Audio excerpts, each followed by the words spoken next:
Hi అండి అందరికీ.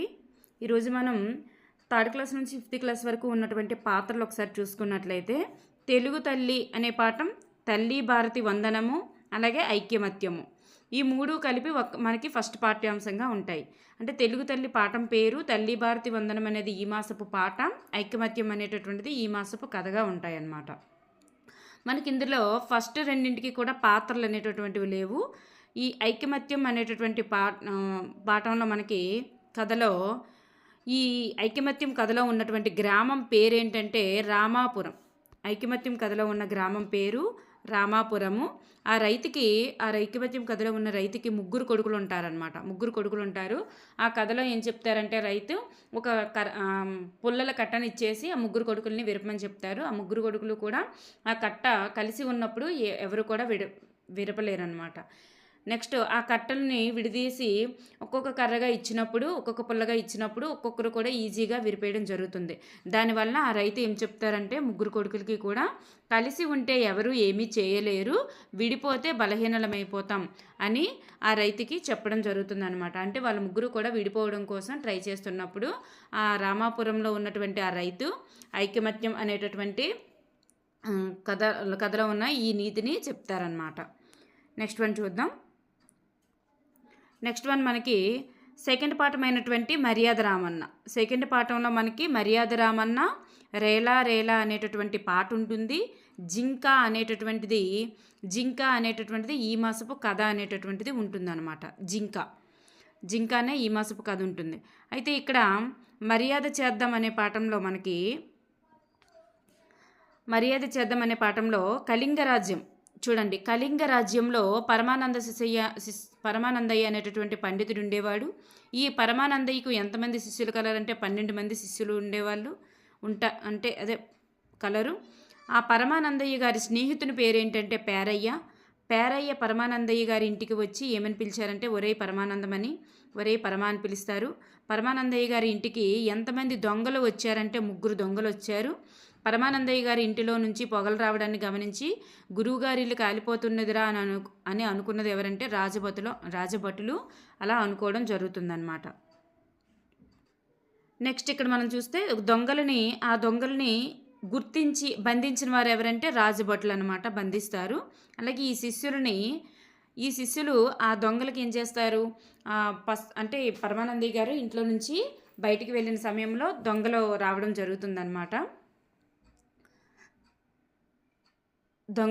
జరుగుతుంది. అంటే ఫస్ట్ పేరయ్య వస్తారు.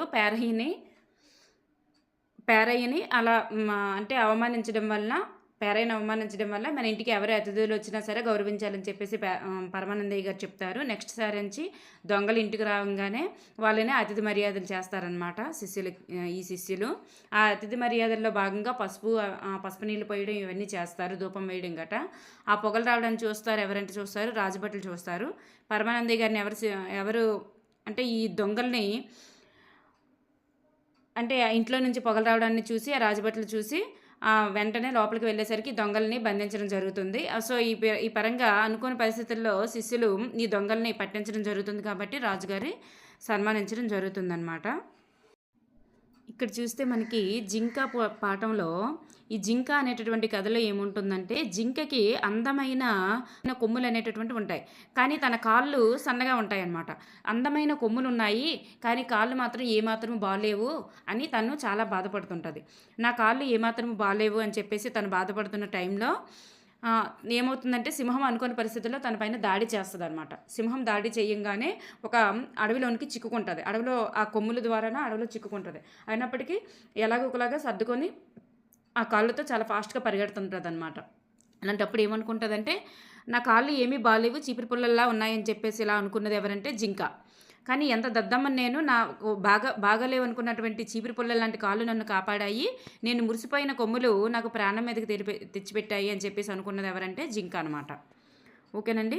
నెక్స్ట్ వన్ చూస్తే మనకి మంచి బాలుడు అనేటటువంటి పాఠం ఉంది. ఈ మంచి బాలుడు పాఠం సహానుభూతికి సంబంధించింది, గేయ కథ. ఇది గేయ రూపంలో ఉంటుంది. ఈ కథలో ఏం చేస్తారంటే బాలుడు ఒక ముసలవ్వ కోసం చూడండి, వర్షం పడిన రోజు ఏం చేస్తారంటే ముసలమ్మ వణుకుతూ తడబడుతూ మెల్లగా నడుస్తూ ఉంటుంది. ఆ వర్షంలో అక్కడ బాలుడు పేరు గాని, ముసలమ్మ పేరు గాని ఏమి కూడా మనకి ఇవ్వలేదు. ఆ బడి వదలగానే పిల్లలు వడివడిగా కేకలు వేస్తూ, పరుగులు వేస్తూ వస్తున్నప్పుడు ఆ వర్షంలోనే ముసలమ్మ కూడా వణుకుతూ తడబడుతూ మెల్లగా నడుస్తూ వస్తుంటది. ఆ ముసలమ్మను చూసినటువంటి ఈ బాలుడు ఏం చేస్తారంటే ఆమె చేయి పట్టుకొని ఇంట్లో విడిచి వస్తాడనమాట. అయితే ఏమంటాడంటే తన తోటి స్నేహితులతో కూడా, అయితే తన స్నేహితులతో ఏమంటాడు, ఈ ముసలమ్మ కూడా ఒకరికి అమ్మే కదా, మా అమ్మ కూడా ముసలిదైనప్పుడు నేను దూరంగా ఉంటే ఏదైనా దయతో సాయం చేయాలి కదా, ఎవరైనా దయతో సాయం చేయాలి కదా అని చెప్పేసి ఈ మంచి బాలుడు సహానుభూతి అనేటటువంటిది ఆ ముసలమ్మ పైన చూపిస్తాడు. అందుకే సహానుభూతికి సంబంధించింది. అయితే ఇప్పుడు మిగిలిన పిల్లలందరితో ఏం చెప్తాడు, పిల్లలందరూ ఏమనుకున్నారంటే కష్టాల్లో ఉన్నవారికి సాయం చేయని బతుకు వ్యర్థము, కష్టాల్లో ఉన్నవారికి సాయం చేయని బ్రతుకు వ్యర్థము అని చెప్పేసి వాళ్ళందరూ కూడా అనుకుంటారనమాట. నెక్స్ట్ ఆ పాఠానికి రిలేటెడ్గా ఈ మాసపు పాట కలపండి చెయ్యి చెయ్యి ఉంటుంది. దానిలో మనకి పాత్రలు ఏం లేవు. నెక్స్ట్ బావిలో నీళ్లు అనేటటువంటిది ఒకటి ఉంటుంది.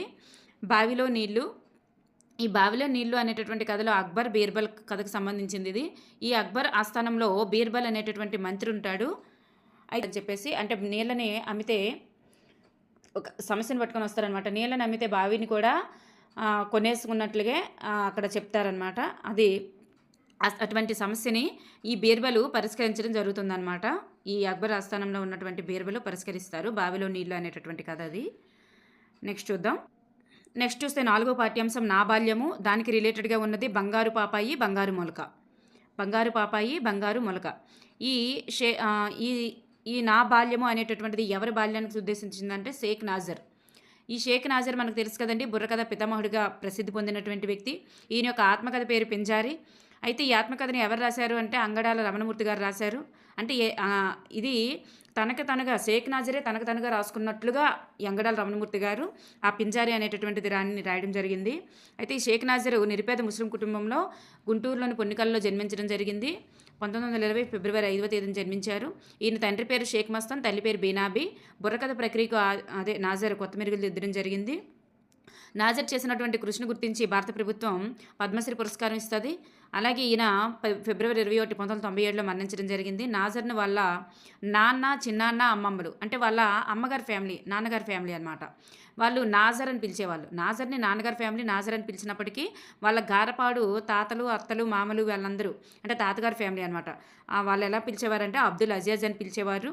అలాగే నాజర్ యొక్క పుట్టిన ఊరు ఏం పేరంటే పొన్నెకల్లు. నాజర్ పుట్టిన ఊరి పేరు పొన్నుకల్లు, నాజర్ తాతగారి ఊరి పేరు మాత్రం గారపాడు అనమాట. నాజర్ గురుగారి పేరు హార్మోనిస్ట్ కాదర్. నాజర్ చిన్నతనంలో పాఠశాల వార్షికోత్సవంలో ద్రోణ విజయం అనేటటువంటి చిన్న నాటికను వేయడం జరిగింది. అందులో నాజర్ పాత్ర ద్రోణాచార్యుడు. అలాగే ఈ నాటిక వేసినందుకు నాజర్కి 5 రూపాయలు మరియు పుస్తకము, పెన్ను బహుమతిగా ఇవ్వడం కూడా జరిగిందనమాట. చూడండి, 5 రూపాయలు, పుస్తకము, పెన్ను, ఈ మూడింటిని కూడా బహుమతిగా ఇవ్వడం కూడా జరిగింది. ద్రోణ విజయం అనేటటువంటి చిన్న నాటికను ప్రదర్శించారు. ఈ నాటికలోని నాజర్ యొక్క పాత్ర ఏంటంటే ద్రోణాచార్యుడు. ఓకేనండి. నెక్స్ట్ చూడండి, నాజర్ యొక్క గురుగారి పేరు హార్మోనిస్ట్ కాదర్. ఓకేనండి. పాఠశాల వార్షికోత్సవం నాడు ఇది ప్రదర్శించడం జరిగింది. నెక్స్ట్ బంగారు పాపాయి. దీనికి ఈ మాసపు పాట అనమాట. నా బాల్యానికి ఈ మాసపు పాట. నా బాల్యం అనేటటువంటి దేనికి సంబంధించింది? ఆత్మకథకి సంబంధించిందే కదా, ఆయన గురించి కాబట్టి. సో నెక్స్ట్ బంగారు పాపాయి అనేటటువంటిది ఈ మాసపు పాట. ఇది మంచాల జగన్నాథరావు గారు రచించారు. ఈయన సంగీత విద్వాంసుడండి. మనకి ఇందులో పాత్రలు ఏమీ లేవు. బంగారు మొలక అనేటటువంటి కథ. ఆ ముసలి ఆయన ఏం చేస్తారంటే ఆయన ఒక మొక్కను నాటుతారనమాట, మామిడి మొక్క. అప్పుడు ఒక మొక్కను నువ్వు ఇప్పుడు నాటుతున్నావు కదా, ఇది ఎప్పటికో నువ్వు పెద్ద నువ్వు ఇది పళ్ళు కాసే టైంకి నువ్వు ఉండవు కదా, మరి ఎందుకు ఈ మొక్కను నాటుతున్నావు అని చెప్పేసి అంటాడు. అనగానే ఆ ముసలాయన ఏమంటారంటే, నేను మా పూర్వీకులు నాటినటువంటి మొక్కల ద్వారానే కాసిన పండ్లను నేను తింటున్నాను ఈరోజు, నేను మా పిల్లలు. నెక్స్ట్ నేను మొక్కని వేస్తే కనుక నెక్స్ట్ తరం వాళ్ళు తినడానికి అవకాశం ఉంటుందని చెప్పేసి ఇలా అనగానే బంగారు మొలక అంటే మామిడి మొక్క. చూడండి, మొలక అంటే ఏ మొక్క గురించి? మామిడి మొక్క గురించి. అయితే ముసలాయనికి రాజు ఏం చేస్తారంటే మెచ్చుకొని ఎన్ని బంగారు నాణ్యాలు బహుమతిగా ఇస్తారంటే 25 బంగారు నాణ్యాలు బహుమతిగా ఇవ్వడం జరుగుతుందన్నమాట. 25 బంగారు నాణ్యాలు. ఓకేనండి. పేరు పెట్టారు ఎవరు? అంగడాల రమణమూర్తి గారు రచించారు కాబట్టి. నెక్స్ట్ పాఠం చూస్తే పొడుపు విడుపు. పొడుపు మనకి ఏమో వస్తుంది, భాషాభిరుచి అనేటటువంటిది వస్తుంది. సో ఇది ఒక సంభాషణ రూపంలో ఉంటుంది, ప్రక్రియ సంభాషణ. మనకి ఇక్కడ చూస్తే చూడండి, ఈ పాఠ్యాంశం అందులో గిరి, సూరి, సీతి, వెంకి వీళ్ళు డ్రాప్ చేసి చూసుకోండి. నెక్స్ట్ అక్కడ వాళ్ళు ఏంటంటే పొడుపు కథలు వేస్తారనమాట. అక్కడ ఈ పాఠంలో సంభాషణలు అనేటటువంటివి ఎవరెవరి మధ్య జరిగాయంటే సూరికి, వెంకీకి, సీతీకి మధ్యన జరిగాయి. గిరి అనేటటువంటి వ్యక్తికి ఆ సంభాషణకి ఎటువంటి సంబంధం లేదు. గిరికి మధ్య ఎటువంటి సంభాషణ లేదనమాట. సీతీకి, సూరికి, వెంకీకి మధ్యనే సంభాషణలు అనేటటువంటివి జరిగాయి. ఈ పాఠంలో వేటిని గురించి మాట్లాడుకున్నారు వీళ్ళందరూ అంటే పొడుపు కథల గురించి మాట్లాడుకోవడం జరిగిందనమాట. ఇందులో కావాలంటే చూడండి, ఈ కొటేషన్స్ కూడా ఉన్నాయి. నెక్స్ట్ మనకు చూస్తే పొడుపు విడిపు అయిపోయింది. పొడుపు విడుపుకి కంబైన్డ్గా ఉన్నటువంటివి చూస్తే చందమామ అనేటటువంటిది ఉంటుంది. ఇందులో మనకి ఎటువంటి పాత్రలు కూడా లేవు. నెక్స్ట్ వికట కవి అనేటటువంటిది ఉంటుంది. వికట కవి తెనాల రామకృష్ణుని యొక్క కథలకు సంబంధించింది వికట కవి అనేది. ఎందుకంటే తెనాల రామకృష్ణుని బిరుదు కూడా వికట కవే కాబట్టి. నెక్స్ట్ ఈయన స్వస్థలం ఏంటంటే కృష్ణా తీరంలోని గార్లపాడు. కృష్ణా తీరంలోని గార్లపాడు. తండ్రి పేరు రామయ్య మంత్రి, తల్లి లక్ష్మమ్మ. రామకృష్ణుని యొక్క తండ్రి చిన్నతనంలో మరణించాడు. అతని మేనమామ తెనాన్ని తీసుకుని వెళ్ళి బడిలో వేస్తాడనమాట. రామకృష్ణునికి ఒక సాధువు ఎదురయ్యి ఒక మంత్రం చెప్పిస్తే నీకు మేలు కలుగుతుందని చెప్తాడు. అయితే ఆ మంత్రం చెప్తాడు. నెక్స్ట్ ఆ జపించంగానే కాళికాదేవి ప్రత్యక్షమవుతుంది. కాళికాదేవి ప్రత్యక్షమయ్యి పాలు పెరుగు ఉన్నటువంటి గిన్నెలు ఇచ్చి, పాలు తాగితే నువ్వు పండితుడు అవుతావు, పెరుగు తాగితే నువ్వు ఐశ్వర్యవంతుడు అవుతావు అని చెప్పేసి అంటుంది. రామకృష్ణుడు పాలు పెరుగు ఉన్న 2 గిన్నెల్ని నోట్లో పోసుకుంటాడు. కాళికాదేవి కోపం వచ్చి వికట కవి అవుతావు పో అని చెప్పేసి శపిస్తుంది. ఈ తెనాలి రామకృష్ణుడే నేడు వికట కవిగా ప్రసిద్ధి పొందాడు. రాయలవారి ఆస్థానంలో జాలల్లో ఒకరుగా ఉంటారు. రామకృష్ణుడికి గల మరొక పేరు ఏంటంటే రామలింగడు. ఇది టెక్స్ట్ బుక్లో ఉన్నదే. రామలింగడు అనేటటువంటిది ఇంకో పేరు. ఓకేనండి. మనకి చూడండి, పొడుపు విడుపు దగ్గర ఇక్కడ మనకు ఒకటి ఇచ్చారు. అడవిలో పుట్టింది, అడవిలో పెరిగింది, మా ఇంటికి వచ్చింది తైతక్కలాడిందని. కవ్వం దాని ఆన్సరు. ఇది అంటే కుందేలు పులికి అంటుంది అనమాట. కుందేలు పులినికి ప్రశ్నిస్తుంది. పాఠం లాస్ట్లో మనకి పులి అనమాట, పులి కుందేలుకి ప్రశ్నిస్తున్నట్లుగా ఉంటాయి. నెక్స్ట్ మనం చూస్తే మేమే మేకపిల్ల అనేటటువంటి పాఠ్యాంశానికి సంబంధించి మేమే మేకపిల్ల అనేటటువంటిది పరస్పర సహకారం అనేటటువంటి ఇతివృత్తం. అంటే మేకపిల్ల ఎవరికి సహాయం చేయదు, అయినప్పటికీ అక్కడ మేకపిల్లకి లాస్ట్లో చివరిలో గాలి అనేటటువంటిది సహాయం చేస్తుంది. అందువల్ల అక్కడ పరస్పర సహకారం అప్పుడు గాలి కూడా మేకపిల్లకి ఒక నీతి చెప్తుంది. పరస్పరం ఒకరికొకరు సహాయం చేసుకున్నప్పుడే మనం కరెక్ట్ చేసుకోవాలి అని చెప్పేసి చెప్తుంది. అందువల్లనే మేకపిల్ల అనేటటువంటిది పరస్పర సహకారం అనే ఇతివృత్తాన్ని కలిగి ఉంటుంది. ఇది ఒక కథ అనమాట. ఇది ఎక్కడి నుండి తీసుకోబడిందంటే చందమామ కథల నుండి కూడా తీసుకొని రాబడింది అనమాట. ఆర్ శకుంతల గారి యొక్క చందమామ కథలు. నెక్స్ట్ ఇక్కడ చూస్తే మేమేకు నలుగురు పిల్లలు అనమాట. మేకకు 4 పిల్లలు అనమాట. ఆ 4వది ఈ చిన్నది అయినటువంటిదే మేమే అనమాట. ఈ మేమేకి తొందర ఎక్కువ, మాట అస్సలు వినదు. ఒకరోజు మేమేకి ఢిల్లీ రాజుని చూడాలని బుద్ధి పుట్టి అమ్మ మాట వినకుండా ఢిల్లీ వెళ్దాం రాజుని చూద్దాం చూడండి, ఢిల్లీ వెళ్దాం రాజుని చూద్దాం అని పాడుకుంటూ పరిగెత్తింది. మధ్యదారిలో మేమేకి ఎవరెవరు సహాయం అడుగుతారంటే ఏరు, మంట, గాలి, ఈ 3 కూడా సహాయం అడుగుతాయి అన్నమాట. ఏటిలో అడ్డంగా పడినటువంటి కొమ్మకు ఉన్నటువంటి ఆకులు తినమని చెప్పేసి అడుగుతుంది అనమాట ఏరు. ఏటికి అడ్డంగా ఒక కొమ్మ పడిపోయి ఉంటుంది. ఆ కొమ్మకు ఉన్నటువంటి ఆకులన్నీ కూడా తినేయమని చెప్పేసి మేకపిల్లని అడుగుతుంది. కానీ మేకపిల్ల నేను ఢిల్లీ వెళ్ళాలి, రాజుని చూడాలని చెప్పేసి కాతర్చేయకుండా వెళ్ళిపోద్ది. నెక్స్ట్ మంట ఎదురవుతుంది. ఈ మంట ఆరిపోతుంది, 4 పుల్లలు ఎగదోయవా అని చెప్పేసి అంటుంది. నేను ఢిల్లీ వెళ్ళాలి, రాజుని చూడాలి, నాకు అస్సలు ఖాళీ లేదని చెప్పేసి ఇంకా ఈ మంటకు కూడా సహాయం చేయకుండా వెళ్ళిపోద్ది. నెక్స్ట్ గాలి ఎంచి నాకు అడ్డంగా ఉన్నటువంటి ముళ్ళ కంచెను, అంటే చెట్టుకి అడ్డంగా ఒక ముళ్ళ కంచె ఉంటుంది, అక్కడ గాలి తిరుగుతున్నట్లు పిక్చర్ ఇచ్చారు. ముళ్ళ కంచెను తీయవా అని చెప్పేసి అడిగితే నేను ఢిల్లీ వెళ్ళాలి, రాజుని చూడాలి, నాకు అసలు ఖాళీ లేదని చెప్పేసి సహాయం చేయకుండా వెళ్ళిపోద్ది. నెక్స్ట్ ఈ ఆపదలో ఉన్నటువంటి ఈ దానికి సహాయం చేస్తుంది చూడండి. నెక్స్ట్ అక్కడికి వెళ్ళినాక ఏమవుతుందంటే ఒక అంటే అక్కడికి ఢిల్లీ వెళ్తుంది. ఢిల్లీ వెళ్ళినాక అక్కడ వంటవాడు అనమాట ఈ మేకని ఎలాగో ఒకలాగా ఎరవేసేసి దీన్ని ఎలాగైనా వండేద్దామని చెప్పేసి అనుకొని నీళ్ళు కాగు దగ్గరికి తీసుకొచ్చి నీళ్ళు కాగులో వేసేస్తాడనమాట. నీళ్ళు కాగులోకి వేయంగానే అక్కడ ఎలా ఇక్కడ నుంచి రక్షించుకోవాలో తెలియక తను సతమవుతున్న టైంలో అప్పుడు ఒక్కొక్కరికి సహాయం అడుగుతుంది అనమాట. నీరు నువ్వు మరగొద్దు అంటది, మంట నువ్వు కాలొద్దు అంటది, అగ్ని నువ్వు రాజొద్దు అని చెప్పేసి గాలి నువ్వు వేయొద్దు, అగ్ని రాజొద్దు అని చెప్పేసి ఇలా అంటది. చాలా ఆవేదన పడుతుంటుంది అనమాట. అలాంటి టైంలో ఏవి కూడాను నువ్వు నాకు సహాయం చేయలేదు కాబట్టి నేను మీకు చెయ్యమని అంటాయి. అయితే నీళ్ళు గాలిని అడగాలంటది.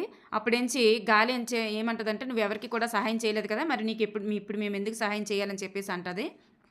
అంటది. కానీ అప్పుడు గాలి సహాయం చేయడం జరుగుతుందనమాట. సహాయం చేసి ఒక నీతి కబురు కూడా చెప్తదనమాట. నిప్పు అదే గాలి అనమాట. చివరికి గాలి వేయకుండా ఉంటుంది. నిప్పు మండకుండా ఉంటుంది. నీళ్ళు కాగకుండా ఉంటాయి. అలా మేమే అనేటటువంటిది నెక్స్ట్ నీళ్ళు కాగడం కూడా ఆగిపోతాయి. అప్పుడు నువ్వు వెంటనే ఆ వంటవాడు వస్తాడు కదా, మూత తీయంగానే నువ్వు వెంటనే పారిపో అని చెప్పేసి అంటదనమాట. నువ్వు పారిపో అనగానే వంటవాడు వచ్చిన వెంబటే ఇవన్నీ కూడా సహాయం చేయడం వల్ల మేమే అనేటటువంటిది రక్షించబడుతుందనమాట. అంటే ఈ మాసపు పాటగా ఉన్నది ఏంటంటే తెలుగు తోట అనేటటువంటిది ఉంటుంది. దీంట్లో మనకి ఎటువంటివి పాత్రలు లేవు. నెక్స్ట్ మేకపోతే గాంభీర్యం అనేటటువంటిది ఉంటుంది. మేకపోతే ఏం చేస్తుందంటే అనుకోని పరిస్థితుల్లో సింహం యొక్క బోన్లోనికి చిక్కుకుంటుంది అనమాట. సింహం యొక్క గృహలోనికి చిక్కుకుంటుంది. అప్పుడు ఎలా తప్పించుకోవాలో తెలియక సింహాన్నే తను చాలా ఇది చేస్తుంది అనమాట. ఎలా తప్పించుకోవాలో తెలియక చాలా తెలివిగా ప్రవర్తించి తప్పించుకుంటుంది అనమాట. అయితే మేకపోతు ఏమంటుందంటే నేను ఇంతవరకు 99 సింహాలను తిన్నాను, నిన్ను తినేస్తే 100 సింహం చాలా గడ్డం పెంచేసి భయంకరంగా సింహాన్నే కొంచెం భయంకరంగా కనిపించేలాగా తయారయ్యి నేను ఇప్పటి వరకు 99 సింహాలను తిన్నాను, ఇంకొక సింహం తినేస్తే నాకు 100 కంప్లీట్ అయిపోతాయని చెప్పేసి అంటది. అప్పటి వరకు కూడా ఈ గడ్డం తీయనని వ్రతం పెట్టానని చెప్పేసి ఈ మేకపోతేంచి ఆ సింహంతో గంభీరంగా అంటది. వెంటనే అనగానే సింహం అనమాట వెంటనే పారిపోద్ది అనమాట. ఈ విధంగా మేకపోతూ ఉపాయంతో అపాయాన్ని తప్పించుకుందనమాట. ఉపాయంతో అపాయాన్ని తప్పించుకోవడం ఇది దేనికి ఏ కథకు సంబంధించిందంటే మేకపోతూ గాంభీర్యానికి సంబంధించిందనమాట. నెక్స్ట్ పాఠం చూస్తే మనకి పద్యరత్నాలు. ఇది నైతిక విలువలకు సంబంధించింది, ఇది పద్యాలకు సంబంధించింది మనకు తెలిసిందే. పద్యాల గురించి ఇప్పుడు చెప్పడం వల్ల ఉపయోగం అయితే ఉండదు నాకు తెలిసి. కావాలంటే ఒకసారి చూద్దాము. తినగతనగా ఏమి తీయనుండు బహుళ శబ్ద చేయం పలకవచ్చు. చూడండి, దేశ సేవ కంటే దేవతార్జన మేలు, సానుభూతి కంటే స్వర్గంబు లేదురా. చూడండి, ఇవి కొంచెం ఇంపార్టెంట్గా అనిపిస్తే ఒకసారి చూసేయండి. నెక్స్ట్ దానికి పద్యరత్నాలకు అనుబంధంగా ఉన్నది ఏంటంటే ఈ మాసపు పాట ఏంటంటే అందమైన పాట. దీంట్లో కూడా మనకి పాత్రలు ఏమీ లేవు. నెక్స్ట్ దిలీపుని కథ అనేటటువంటిది ఉంది. ఇది ఒక గ్రీకు పురాణ కథ అనమాట. పురాణ కథ ఇది పాఠ్యాంశం అందరి పాత్రలు ఏంటంటే దిలీప మహారాజు ఉంటారు, నందిని అనేటటువంటి ఆవు ఉంటుంది, అలాగే వశిష్ఠుడు అంటే దిలీపుని యొక్క గురువు గారి పేరు వశిష్ఠుడు ఉంటారు, ఆవు పేరు నందిని, దిలీప మహారాజు ఉంటారు. నెక్స్ట్ సింహమ కూడా ఉంటుంది. అలాగే సింహం అంటే ఒక పాత్ర కాదు. నెక్స్ట్ సుదక్షిణాదేవి అంటే దిలీపుని యొక్క భార్య పేరు అనమాట, సుదక్షిణాదేవి. నెక్స్ట్ దిలీప మహారాజు ఏంటంటే ధర్మనిరతిని, అలాగే దిలీప మహారాజు యొక్క ధర్మనిరతిని పరీక్షించడం కోసమే ఈ సింహాన్ని అనేటటువంటి దాన్ని సృష్టించడం జరుగుతుంది. ఈ సింహం అనేటటువంటిది ఆ నందిని అనేటటువంటి ఆవుని చంపడానికి వచ్చేటప్పుడు దిలీప మహారాజు ఏమంటాడంటే ఆవుని పంపించేయండి, నేను మీకు వస్తాను, నన్ను తినేదురుగానని చెప్పేసి అంటుంది. దిలీప మహారాజుకు పిల్లలు లేరని ఈ వశిష్ఠ మహారాజు ఆవును చూపించి నువ్వు దీనికి సేవ చేయడం వల్ల పిల్లలు పుడతారని చెప్పేసి అంటాడు. ఎవరు? వశిష్ఠ మహారాజు అంటారనమాట దిలీప మహారాజుకి. అయితే ఈ సింహము ఈ ఆవుని ఎప్పుడైతే ఇలా అంటుందో తను చాలా అపురూపంగా పెంచుకున్నటువంటి ఆవు అలా జరిగేసరికి తట్టుకోలేక నేను వస్తానని చెప్పేసి అంటాడు దిలీప మహారాజు. ఆ సింహానికి ఇచ్చిన మాట మేరకు ఆయన వెళ్ళంగానే అప్పుడు దేవతలు అనమాట కరుణించి దిలీప మహారాజుకి ఒక కొడుకుని ఇవ్వడం జరుగుతుంది దిలీప మహారాజుకి. అయితే అతని పేరేంటంటే రఘుమహారాజు, ఆ కుమారుని పేరేంటంటే రఘుమహారాజు. ఆ రఘుమహారాజు వంశానికి చెందినటువంటి వాడే శ్రీరాముడు అనమాట. ఈ రఘుమహారాజు వంశానికి చెందినటువంటి వాడే శ్రీరాముడు. నెక్స్ట్ మా ఊరి ఏరు అనేటటువంటి పాఠం. ఈ పాఠానికి సంబంధించి మనకి ఏరుని రచయిత అందమైన పూల తోటతో పోల్చడం జరిగింది. అక్కడ పాత్రలు ఏమీ లేవు. నెక్స్ట్ మనకి చూస్తే పంట చేలు అనేటటువంటి పాఠంలో మనకి ఆకాశవాణిలో ఈయన పనిచేయడం జరిగింది చూడండి. దీనిలో కూడా మనకి ఎటువంటి పాత్రలు ఏమీ లేవు. నెక్స్ట్ బుద్ధి బలము అనేటటువంటి ఈ మాసపు కథ ఉంది, దానికి సంబంధించి ఈ పంచతంత్ర కథల నుండి దీన్ని తీసుకోవడం జరిగింది బుద్ధి బలము అనేటటువంటిది. ఈ కథలో సింహం పేరు బాసురకం అండి. ఈ కథలో సింహానికి బుద్ధి చెప్పింది ఎవరంటే కుందేలు. ఈ కథలో తన బుద్ధి బలాన్ని వాడింది ఎవరంటే కుందేలు. చూడండి, ఈ కథలో సింహానికి బుద్ధి చెప్పింది ఎవరంటే కుందేలు. అంటే నీలాంటి ఇంకో సింహము ఈ అడవిలో ఉంది అని చెప్పేసి అంటది, ఆ నీటి దగ్గరికి తీసుకెళ్తుంది అనమాట. ఆ పరంగా బుద్ధి చెప్పింది ఎవరంటే కుందేలు. ఈ కథలో తన బలాన్ని వాడినది ఎవరు? తన యొక్క అంటే బుద్ధి బలం అన్నారు కదా, అసలు ఈ బుద్ధి బలం పాఠంలో బుద్ధి బలాన్ని వాడింది ఎవరమ్మా? కుందేలు అనమాట. ఓకేనండి, బుద్ధి బలం అనేటటువంటి కథలో తన యొక్క బుద్ధి బలాన్ని వాడింది ఎవరంటే కుందేలు, గుర్తుపెట్టుకోండి. నెక్స్ట్ మన తొలి పండగ అనేటటువంటి పాఠం చూస్తే ఈ పాఠంలో ఉన్నటువంటి గ్రామం పేరు చూడండి, ఐకమత్యంలో ఉన్న గ్రామం పేరు రామాపురం. ఇక్కడ తొలి పండగ అనేటటువంటి పాఠం మనకి సంస్కృత సాంప్రదాయాలకు సంబంధించింది. ఇది ఒక కథనం అనమాట. కథనం మనకి పర్యాయ పదాలనే కానీ ఇక్కడ కథనం అని గుర్తుపెట్టుకోండి. ఇది మాధవరం అనేటటువంటి గ్రామానికి సంబంధించింది. ఈ గ్రామానికి ఉన్నటువంటి ప్రత్యేకమైన చెట్టు ఏంటంటే వేప చెట్టు. గ్రామానికి ఉన్నటువంటి ప్రత్యేకమైన చెట్టు వేప చెట్టు. ఇక్కడ ఉండేటటువంటి పాత్రలు ఎవరెవరంటే చూడండి, రవి రవి ఉంటారు, లత ఉంటుంది, శామ్యూల్ ఉంటారు, ఆనంద్, రంగయ్య తాత, కరీముల్లా ఇక్కడ అనేటటువంటి వాళ్ళు ఇక్కడ ఉంటారు. రవి ఏం చేస్తాడంటే పాటలు బాగా పాడుతాడు కానీ నడవలేడు అనమాట. ఈ రవిని ఆ లత వాళ్ళ అక్క కదా రవి అక్క, ఈ రవిని ఏం చేస్తుందంటే చక్రాల కుర్చీలో తీసుకొని వస్తుంటుంది అనమాట. వీళ్ళందరూ కలిసి వీళ్ళు ముగ్గురు కలిసి ఒక తోట దగ్గరికి పరిచయం అవుతారు. ఉగాది రోజు అనమాట. ఉగాది పచ్చడితో పాటు అలాగే కొన్ని పూర్ణం బూరెలు గారెలు అన్నీ కూడా లత పట్టుకొని వస్తుంది. తన తమ్ముడైనటువంటి రవిని తీసుకొని అవన్నీ పట్టుకొని వస్తుంది అనమాట. ఇక్కడ సామ్యూల్ ఏం తెస్తాడంటే బెల్లం మొక్కలు తెస్తాడు, ఆనంద్ జామకాయలు తెస్తాడు. సామ్యూల్ బెల్లం మొక్కలు, ఆనంద్ జామకాయలు తెస్తాడు. లతా రవి ఏం చేస్తారంటే పూర్ణం బూరెలు, గారెలు, పరమాన్నము, ఉగాది పచ్చడి తెస్తారనమాట. అక్కడ ఉగాది పచ్చడి అక్కడికి రంగయ్య తాత అనేటటువంటి వ్యక్తి అక్కడ దగ్గరలో ఉన్నటువంటి రైతు, అతను పొలం పనులు చేసుకుని తోట దగ్గర చేరుతాడు. ఇవన్నీ కూడా వీళ్ళు తెచ్చినటువంటివన్నీ కూడా ఆ రంగయ్య తాతకు కూడా తినిపించడం జరుగుతుంది. నెక్స్ట్ కరీముల్లా అనేటటువంటి వ్యక్తి లైట్ సెట్టింగ్స్ ఉగాది రోజు శ్రీరామనవమి అక్కడ రామాలయంలో ఉగాది రోజు రామాలయంలో ఏం చేస్తారు, లైటింగ్స్ అవన్నీ పెడతారు కదండి. లైటింగ్స్ అన్నీ పెడతారు కదా, అంటే అక్కడ పంచాంగ శ్రవణం అనేటటువంటి జరుగుతుంది కాబట్టి అక్కడ ఆ లైట్ సెట్టింగ్స్ అదన్నీ కూడా అరేంజ్ చేస్తారనమాట కరీముల్లా అనేటటువంటి వ్యక్తి. చూడండి మళ్ళొకసారి దానికి సంబంధించి మీకు జతపరచడం ఒకటి చూపిస్తాను మీకు. బాగా పాటలు పాడేవారు, నడవలేరు ఎవరండి, రవి. బాగా పాటలు పాడతాడు కానీ నడవలేడు రవి. అలాగే తమ్ముడి యొక్క చక్రాల కుర్చీని తోసేది ఎవరంటే లత, అంటే చక్రాల కుర్చీలో తీసుకొని వస్తుంది అనమాట. పొలంలో పనిచేసేటటువంటి వ్యక్తి ఎవరు, రంగయ్య తాత. తిండి కోసం గోల చేసేవాడు ఎవడు, తిండి అంటే చాలా ఇష్టం అనమాట ఆనంద్కి తిండి కోసం చాలా గోల చేస్తాడు. అలాగే లైటింగ్ దండలు కట్టేది ఎవరంటే కరీముల్లా. ఓకేనండి. నెక్స్ట్ మనకి ఇక్కడ చూస్తే ఉగాది రోజు గురించి చూస్తే ఒకసారి ఉగాది పండుగ గురించి రంగయ్య తాత పిల్లలకు వివరిస్తాడు. అలాగే తెలుగువారి తొలి పండుగ ఉగాది. ఇది తెలుగు సంవత్సరంతో మొదలవుతుంది. ఉగాదిని తెలుగు సంవత్సరాది లేదా యుగాది అని అంటారు. తెలుగు సంవత్సరాది లేదా యుగాది అంటారు. చైత్ర శుద్ధ పాడ్యమి నాడు జరుపుకుంటారు. ఉగాది పచ్చడి అనేటటువంటిది కష్ట సుఖాల యొక్క కలయిక. చైత్ర శుద్ధ పాడ్యమి నాడు జరుపుకుంటారు. ఉగాది పచ్చడిలో 6 రుచులు ఉంటాయి, 6 రుచులు ఉంటాయి అన్నమాట. తీపి, పులుపు, కారం, వగరు, చేదు, ఉప్పు అనేటటువంటి ఉంటాయి. ఉగాది రోజున రామాలయం దగ్గర పంచాంగ శ్రవణం చేస్తారు. పంచాంగాలు అంటే 5 అంగాలు. తిథి, వారం, నక్షత్రం. తిథి, వార, నక్షత్ర యోగ కరణాలు అనమాట. పంచాంగాలంటే తిథి, వార, నక్షత్ర యోగ కరణాలు. వీటిని గురించి తెలిపేటటువంటి గ్రంథాన్ని పంచాంగం అంటారు. ఉగాది రోజున వాతావరణ వివరాలు మరియు దేశ విదేశాల్లో జరిగేటటువంటి విశేషాలను ముందుగానే చెప్పుకుంటారు. తెలుగు సంవత్సరాలు ఏంటంటే మొత్తం 60. జనవరి నుండి డిసెంబర్ వరకు ఉన్నటువంటి నెలలు ఏమంటారంటే ఆంగ్ల నెలలు అంటారు. ఆంగ్ల సంవత్సరంలో ఉన్నటువంటి నెలలు అనమాట ఇవి ఆంగ్ల నెలలుగా చెప్పబడతాయి. నెక్స్ట్ మనకు అది అయ్యిందండి. దీనికి అనుబంధంగా ఉన్నటువంటిది అనుబంధంగా ఉన్నవి ఈ మాసపు పాట ఏంటంటే అందాల తోటలో. దీన్ని కస్తూరి నరసింహమూర్తి రచించారు. పాపాయి సిర్లు అనేటటువంటి గేయ సంపుటి నుండి తీసుకున్నారనమాట. నెక్స్ట్ చూస్తే నక్క యుక్తి అనేటటువంటి పాఠం ఉంటుంది. ఇది నక్క ఏం చేస్తుందంటే నదిని దాటడం కోసం చాలా ఆలోచిస్తుంటుంది. నక్క ఎలా దాటాలో అర్థం కాదు.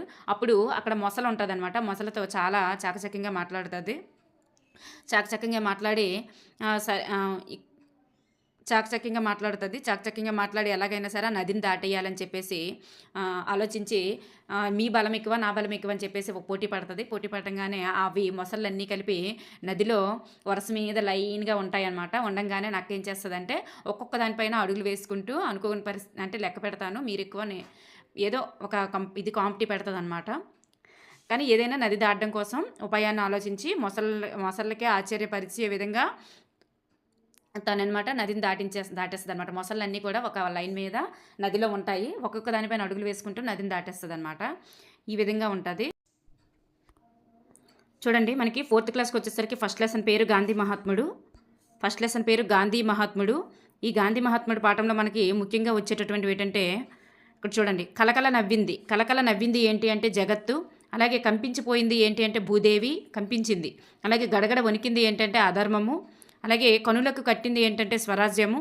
గనగన మోగింది ప్రణవము. కరములకు దొరికింది, కరములు అంటే చేతులకు దొరికింది మోక్షము. ఇవే మనకి ఇంపార్టెంట్. నెక్స్ట్ మనకి ఈ దానికి అనుబంధంగా ఉన్నటువంటిది తేనెల తేటల మాటలతో అనేటటువంటి ఈ మాసపు పాట ఉంటుంది. ఇందులో మనకి ఎటువంటి పాత్రలు కూడా లేవు. నెక్స్ట్ తెలివైన దుప్పి అనేటటువంటి కథ ఉంటుంది.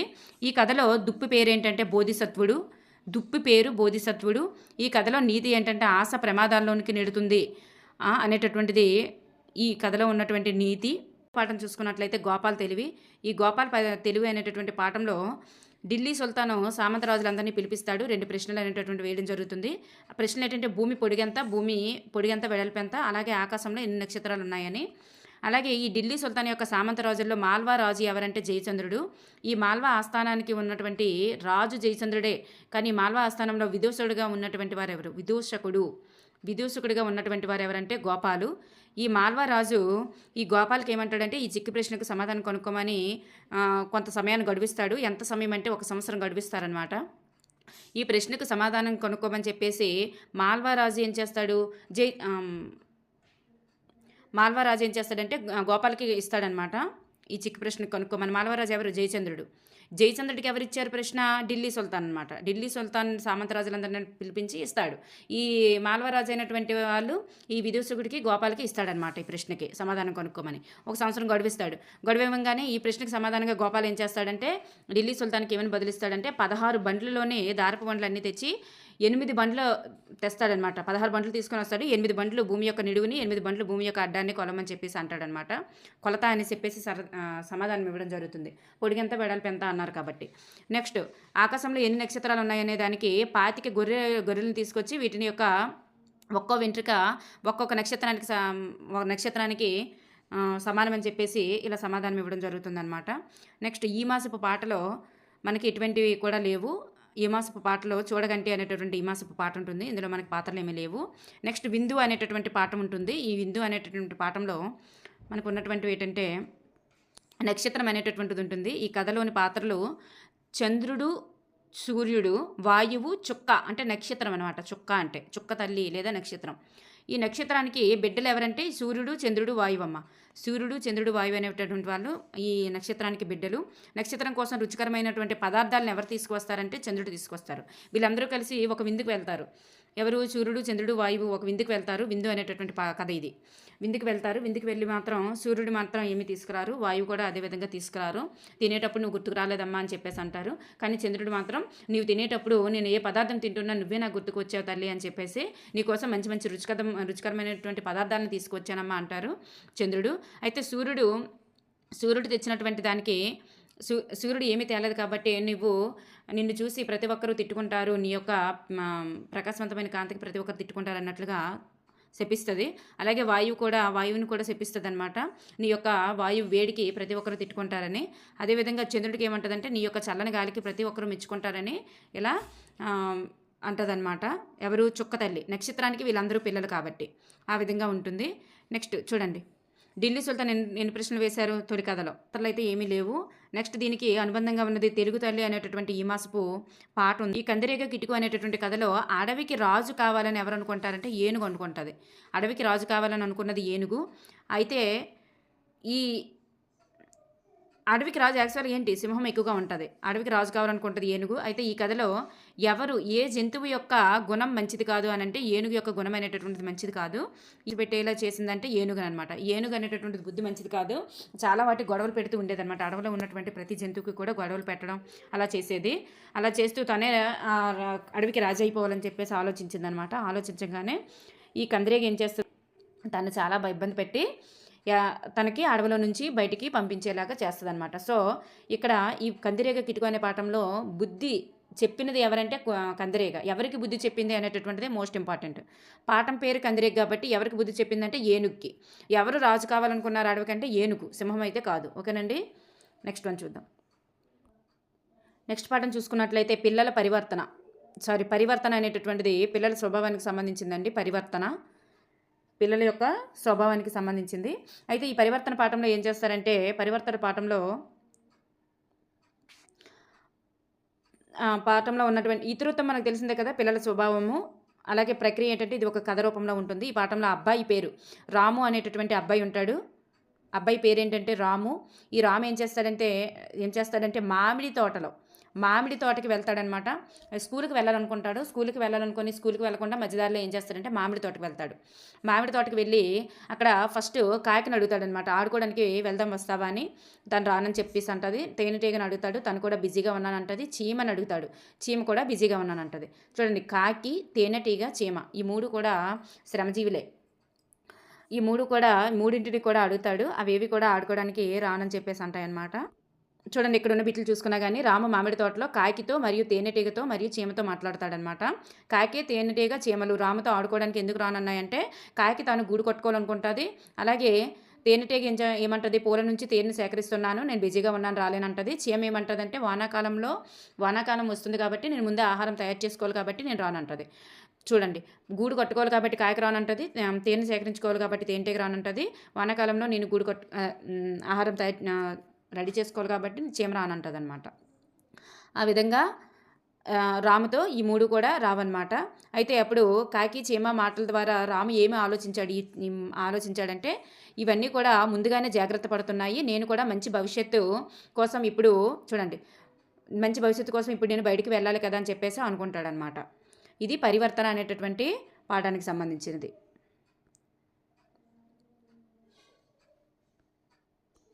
ఈ పరివర్తన పాఠానికి ఈ మాసపు పాట ఏది ఉందంటే పడవ నడపబోయి అనేటటువంటిది ఉంది వెంచమూరి శివరామారావు గారు. ఇందులో ఎటువంటి పాత్రలు కూడా మనకు లేవు, కవి పరిచయం తప్ప. నెక్స్ట్ ఉపాయం చూసుకున్నట్లయితే ఈ ఉపాయంలో పాత్రలు ఉంటాయి. చూడండి, ఈ కథను మహాభారతమైనటువంటి ఇతిహాసం నుండి తీసుకొని రావడం జరిగింది. అలాగే భీముడు, అర్జునుడు ఏ వంశానికి చెందినటువంటి వారు అంటే భరత వంశానికి చెందినటువంటి వారు. ఈ భీష్ముడు అనేటటువంటి వ్యక్తి యొక్క మనవలు అనమాట వీళ్ళు. భీష్ముడి యొక్క మనవలు ఎవరంటే ఈ భరత వంశానికి చెందినటువంటి రాకుమారులు అందరూ కూడా ఈ భీష్ముడి యొక్క మనవలు అనమాట. మనకి భరత వంశానికి చెందిన వాళ్ళు ఎవరు ఇచ్చారంటే ఇక్కడ అర్జునుడు, భీముడి గురించి మనకి ఇక్కడ ఇవ్వడం జరిగింది. అలాగే భరత వంశీయులకు విలువిద్య నేర్పినటువంటి గురువుగారు ఎవరంటే ద్రోణాచార్యుడు. భరత వంశీయులు అంటే ఈ భీముడు, అర్జునుడికి విలువిద్య నేర్పినటువంటి గురువుగారు ఎవరంటే ద్రోణాచార్యుడు అనమాట. భరతవంశ రాకుమారులు ఏం చేస్తారంటే వీళ్ళందరూ ఆడుతూ ఉంటారు. ఆడుతున్నప్పుడు భీముడికి బలం ఎక్కువ కాబట్టి ఆ బంతిని గట్టిగా బావిలోనికి తన్నేస్తారనమాట. తన్నేయంగానే అది చాలా గట్టిగా అంటే బంతిని తన్నే క్రమంలో అది బావిలోనికి పడిపోద్ది. దాన్ని ఎలా తీయాలని చెప్పేసి ఆలోచిస్తుంటారు. వాళ్ళకి ఎలా తీయాలో తెలియనప్పుడు ఆ దారిలో వెళ్తున్నటువంటి ద్రోణాచార్యుడు వచ్చి ఆ విలువజ్జలో బాగా ఆరితేరినటువంటి వ్యక్తి కాబట్టి ద్రోణాచార్యుడికి గురువుగారు కాబట్టి వీళ్ళకి కూడా ఏం చేస్తారంటే చాలా చాకచక్యంగా ఆ బంతిని బయటికి తీయడం జరుగుతుందనమాట. తీయంగానే ఏం చేస్తారు, అప్పుడు భీష్ముడు ఉన్నాడు కదండి. భీష్ముడు ఉన్నాడు కదా, ఎవరు భరత వంశానికి వీళ్ళందరికీ తాతయ్య ఉన్నారు కదా. ఈ భీష్ముడు ఏం చేస్తాడంటే ద్రోణాచార్యుడిని చూసి, మీరు ఇంత బాగా విలువిద్యలో బాగా ఆరితేరు ఉన్నారు కాబట్టి మాకు ఎలాగైనా సరే మా మనవలకు ఎలాగైనా మీరు విలువిద్య నేర్పించండి అని చెప్పేసి అంటాడు. విలువిద్య నేర్పించండి అంటారనమాట. అయితే చూడండి, అప్పుడు భరతవంశీయులకు విలువిద్య నేర్పమని ద్రోణునికి ఎవరు అడిగారంటే భీష్ముడు అడుగుతాడనమాట. భీష్ముడు అంటే వాళ్ళ తాతయ్య అడుగుతారు.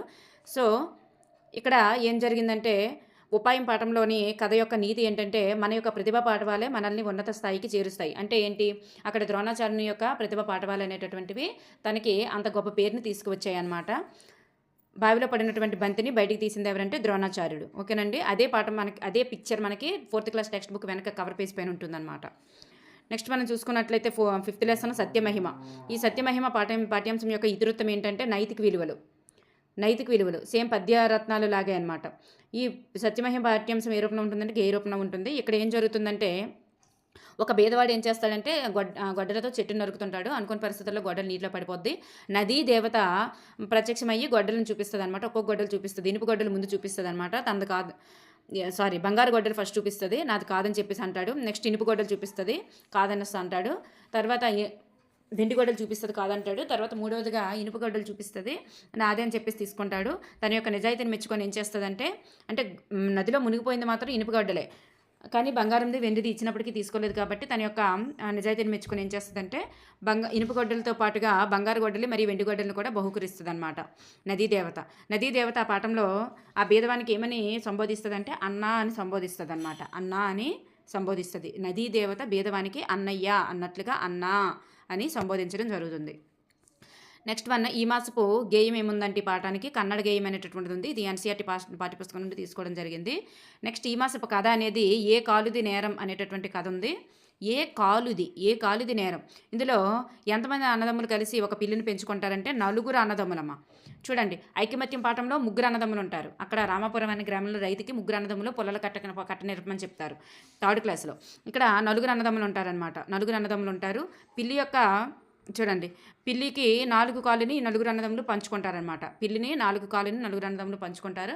అనుకోని పరిస్థితుల్లో పిల్లి కాలికి ఒక దెబ్బ తగులుద్ది. దెబ్బ తగలంగానే దానికి రక్తం కట్టడం కోసం, దాని దెబ్బ వేగంగా తగ్గిపోవడం కోసం ఏం చేస్తాడంటే ఆ చిన్నవాడి యొక్క వాటాకి వచ్చినటువంటి కాలుకి దెబ్బ తగులుద్ది అనమాట. చిన్నవాడి యొక్క వాటాకి వచ్చినటువంటి కాలుకి దెబ్బ తగులుద్ది. దాన్ని ఎలాగైనా తగ్గించాలని చెప్పేసి ఆ కాలుకి నూనె రాసిన ఒక గుడ్డని కట్టడం జరుగుతుంది. ఆ అనుకోని పరిస్థితుల్లో ఆ నూనె రాసిన గుడ్డకి నిప్పు అంటుకుంటుంది. నిప్పు అంటిన వెంబటే ఆ పిల్లికి ఏం చేయాలో తోచక ధాన్యం ఉన్నటువంటి కొట్టంలోనికి దూరిపోద్ది అనమాట. దూరిపోగానే ఆ ధాన్యం కొట్టంలోని ధాన్యం అంతా కాలిపోవడం జరుగుతుంది. అప్పుడు ఆ రాజు వాళ్ళందరూ కలిపి మర్యాద రామన్న అనేటటువంటి ఒక రామన్న కథ నుండి దీన్ని తీసుకోవడం జరిగిందమ్మా. రామన్న దగ్గరికి వెళ్తారు. వీళ్ళందరూ ఫిర్యాదు పట్టుకొని ఎక్కడికి వెళ్తారంటే రామన్న దగ్గరికి వెళ్తారు.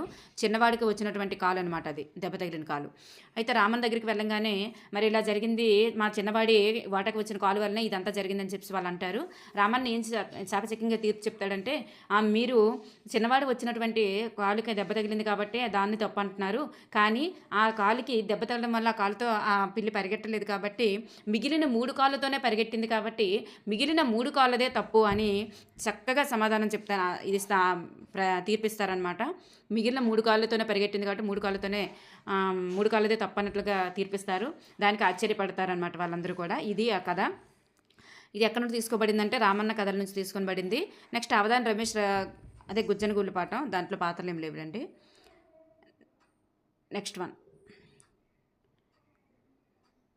వన్ చూస్తే ముగ్గుల్లో సంక్రాంతి అనే పాఠము సంస్కృతి సాంప్రదాయాలకు సంబంధించింది. ఇది ఒక వ్యాస రూపంలో ఉంది. అలాగే దీంట్లో ఉండే పాత్రల పేర్లు చూసుకుంటే అనూష, ఆదిత్య, అత్తమ్మ. అనూష, ఆదిత్య అనేవాళ్ళు బ్రదర్ అండ్ సిస్టర్. అత్తమ్మ అనేటటువంటిది ఒక క్యారెక్టర్ ఉంటుందన్నమాట. అక్కడ చూస్తే మనకి పాఠ్యాంశంలో అత్తమ్మ ముగ్గులు పోటీకి వెళ్తుంది అనమాట. ఆ ముగ్గులను చూడడానికి ఎవరు వెళ్తారంటే ఆదిత్య, అనూష వెళ్తారు. ఆదిత్య, అనూష వీళ్ళిద్దరూ కూడా ముగ్గులను చూడడానికి వెళ్తారు. అయితే ఈ పాఠంలో చూడండి, భోగి రోజు పిల్లలు సందడిగా ఆడుకునేటటువంటి ఆటలు ఏమిటి అంటే గాలిపటాలు ఎగరవేయడం. భోగి రోజు ఆడుకుంటారు. అలాగే భోగి రోజు సాయంత్రం భోగి పళ్ళు పోస్తారు కదా, అందులో ఏమేమి కలుపుతారంటే భోగి పళ్ళు, శనగలు, చెరుకు ముక్కలు, చిల్లర డబ్బులు, బంతిపూలు కలుపుతారు. ధనుర్మాసం అంటే ఏంటంటే సంక్రమణం అంటే సూర్యుడు ధనుస్సు రాశిలోనికి ప్రవేశించడాన్ని ధనుర్మాసం అని అంటారు. అలాగే పశువుల పూజ ఏ రోజున జరుపుతారంటే కనుమనాడు. రథం ముగ్గు యొక్క ప్రత్యేకత ఏంటంటే దక్షిణాయనం నుంచి ఉత్తరాయణానికి. చూడండి, దక్షిణాయనం నుంచి ఉత్తరాయణానికి సూర్యుని యొక్క ప్రయాణ సూచికగా రథం ముగ్గు అనేటటువంటిది వేస్తారనమాట. రథం ముగ్గులో 2 చక్రాలకు ఎన్ని ఆకులు మొత్తం ఉంటాయంటే 2 చక్రాలకి మొత్తం కలిపి 12 ఆకులు ఉంటాయి.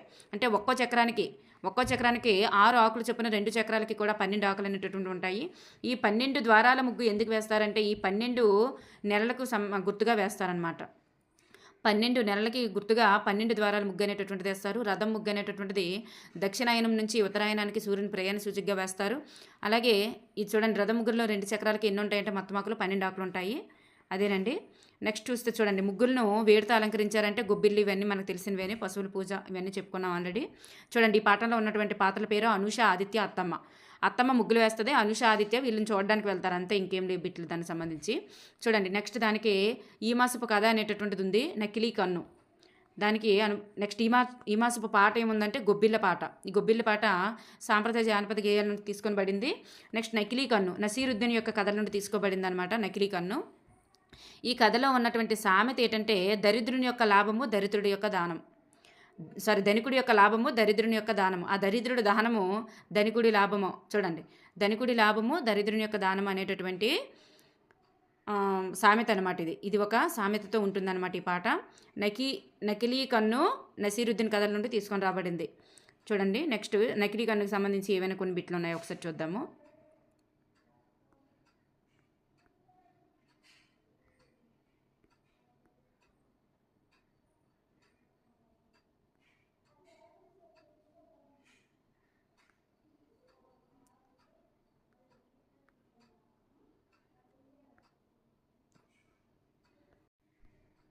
నెక్స్ట్ పాఠం చూసుకున్నట్లయితే పద్యరత్నాలు మనకు తెలిసిందేనండి. మనం ఆల్రెడీ పద్యాలు అన్నీ కలిపి మీకు ఒక వీడియోగా చేయడం జరిగింది.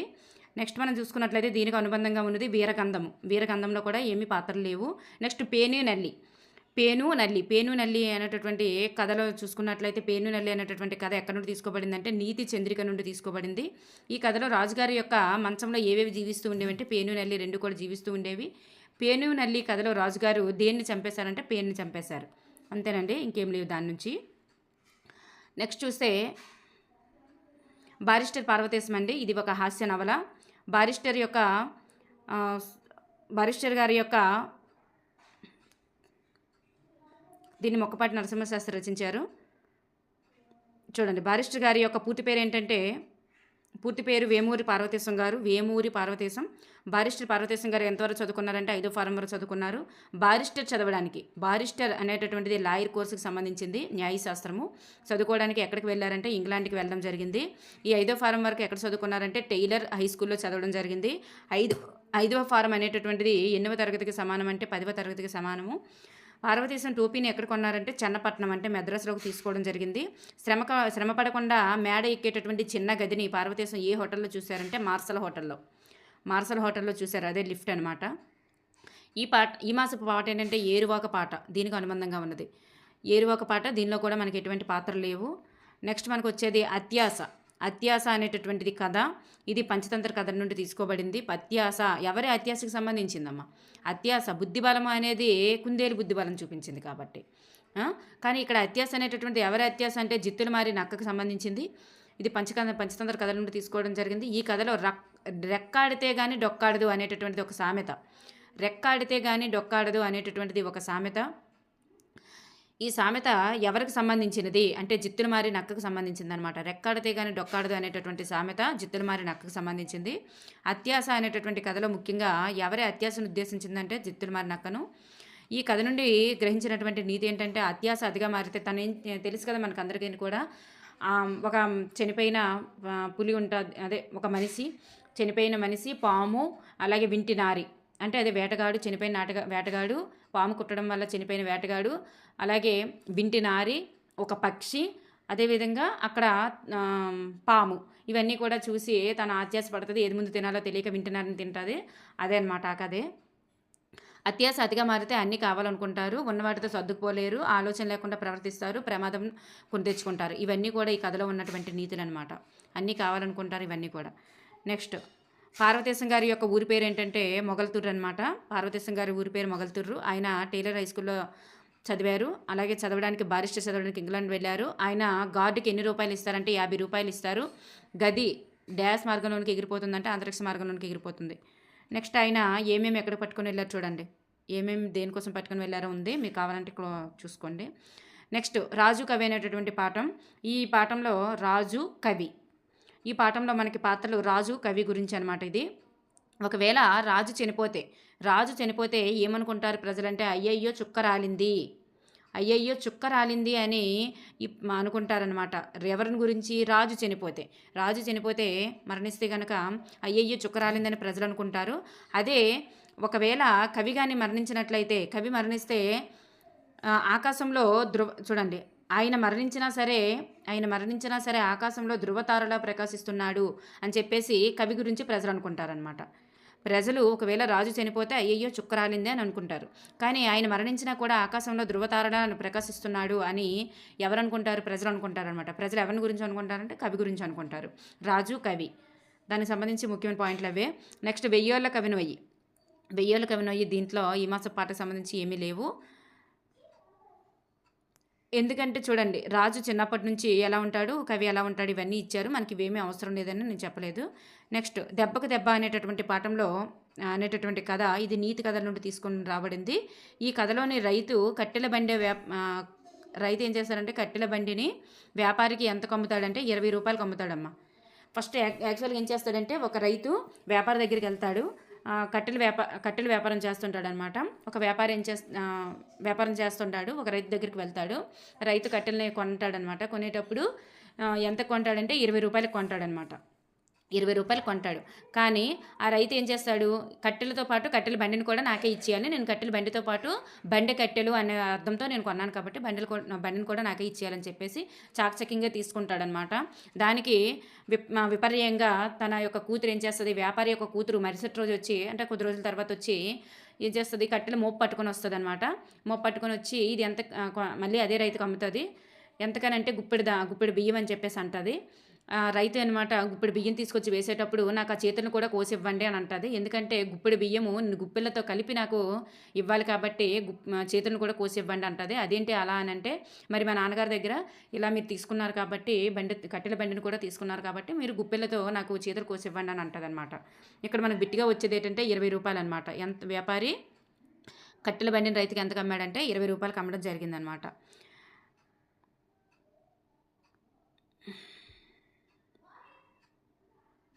చూడండి, ఇక్కడ రాజు ఎక్కడ జన్మించాడంటే రాజభవనంలో, ముందు పాఠంది.